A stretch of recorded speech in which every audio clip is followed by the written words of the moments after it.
My last video was about the secrets of impervatek. But while I was working on that video, I noticed something I had never really paid attention to before. Despite impervatek's massive involvement in rebuilding San Van after M-Corp's regime, there's a strange lack of permanent building branding on their headquarters. You'd think that a company that powerful would want their logo stamped on the skyline. Can you think of a major corporation that doesn't put its logo on its headquarters? Now look at the other major corporations in the city. Grabster, M-Corp, Glasshouse Insurance, Megavolt, even the San Van news station. They all have their logos clearly displayed on their towers. Even small restaurants and local businesses brand their buildings. It almost feels like an unwritten rule. Own a business, brand your building. It's basically free advertising. Yet, impervatek doesn't follow that rule. They use banners, they use billboards, they advertise across the city instead. But their tower itself? No permanent metallic logo mounted at the top. Weird. Almost like they don't want to be seen. Hold on. Almost like they don't want to be seen.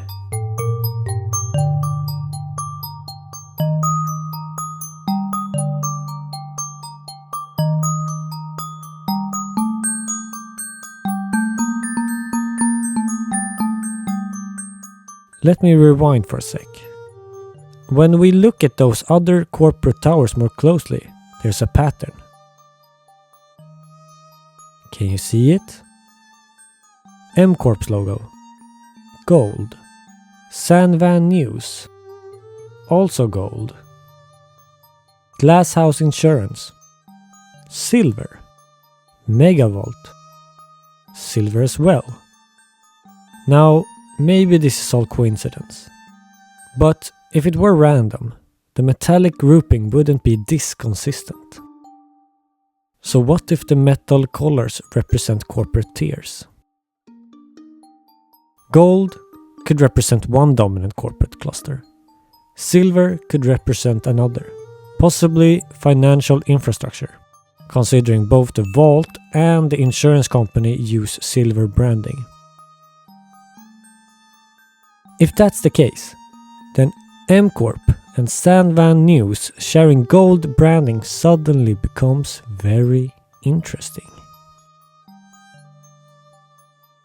In one of my previous videos, I mentioned the employee who attempted to expose M-Corp by bringing recovered documents to the news station, but never made it. At the time, I assumed he was followed. But if San Van News was owned, or at least controlled, by M-Corp, then they wouldn't need to follow him. They would already know. Which would mean the media wasn't separate from corporate power. It was part of it.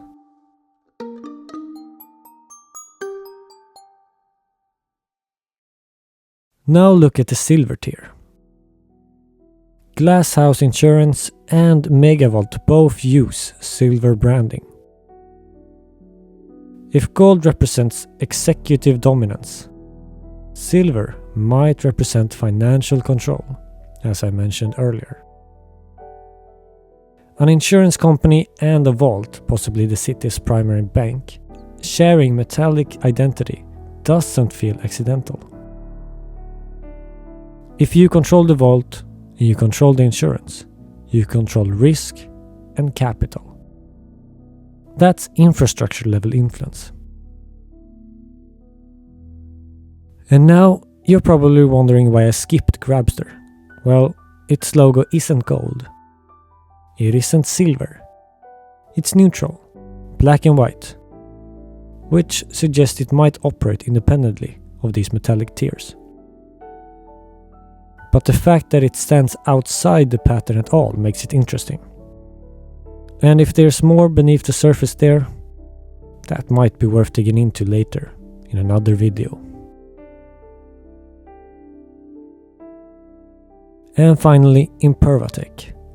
No gold, no silver. No permanent skyline statement. If M Corp represented visible dominance, a golden logo planted firmly on their tower, and silver represents structure, financial backing, then impervatek represents something else entirely. Not visible authority, but embedded authority. They don't need a golden crown above the city, because their influence isn't sitting on top of San Van. It runs through it. Their technology rebuilt the city. Their systems keep everyone standing back up. Their presence is everywhere, even without the metallic badge in the skyline. Which raises an uncomfortable possibility. Maybe the strongest power in San Van isn't the one that marks itself in gold. Maybe it's the one that doesn't need to.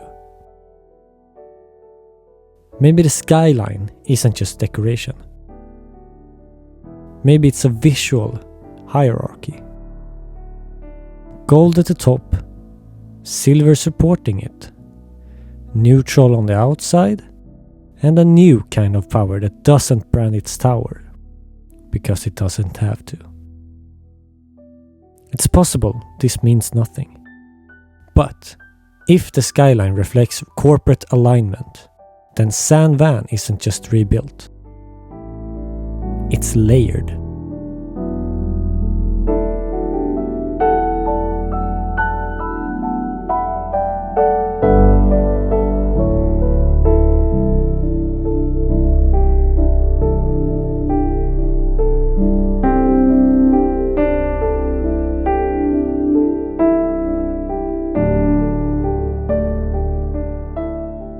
And that's the theory.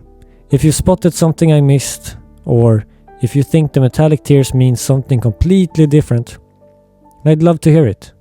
Leave your thoughts below, and if you enjoyed this kind of breakdown, make sure to stick around. There's always another detail hiding somewhere.